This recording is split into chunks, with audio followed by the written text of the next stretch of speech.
Perkenalkan, nama saya Anissa Dian Syabania. Saya biasa dipanggil Anissa atau kalau mau lebih akrab kalian bisa panggil saya Ica. Saya dari Fakultas Ilmu Komunikasi, Program Studi Hubungan Masyarakat dengan nomor NPM 2103102100066. Asal kota saya dari Pati, Jawa Tengah.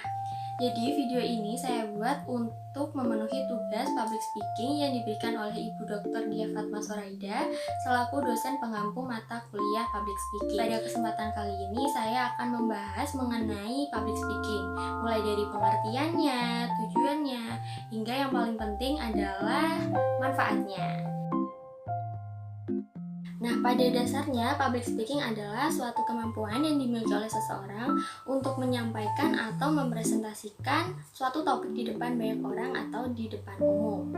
Nah, seseorang bisa menyampaikan informasi dengan jelas apabila seseorang tersebut menguasai dan menerapkan teknik berbicara yang tepat. Karena poin terpenting dalam public speaking sendiri adalah bagaimana cara kita berkomunikasi dengan baik dan juga terstruktur, sehingga apa yang kita sampaikan bisa dipahami oleh banyak orang. Nah, selain mengandalkan bagaimana kita berkomunikasi dengan baik, skill public speaking juga harus diimbangi dengan rasa kepercayaan diri. Kenapa? Karena pembawaan yang baik akan membuat audiens merasa nyaman dengan apa yang disampaikan oleh kita di depan mereka. Jadi tujuan dari public speaking sendiri berbagai macam ya, sesuai dengan kebutuhannya. Nah, seperti contohnya untuk menyampaikan informasi, memotivasi, menghibur, membujuk atau mempengaruhi orang lain, serta mencapai saling pengertian dan juga kesepakatan. Nah, kalau manfaat dari public speaking sendiri sebenarnya apa sih? Oke, jadi manfaat dari public speaking sendiri sebenarnya banyak sekali ya.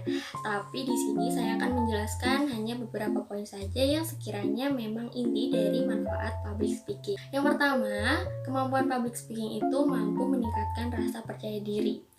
Nah, namanya juga public speaking kan, pasti berbicara di depan umum. Otomatis kita dituntut untuk bisa memiliki kepercayaan diri yang tinggi.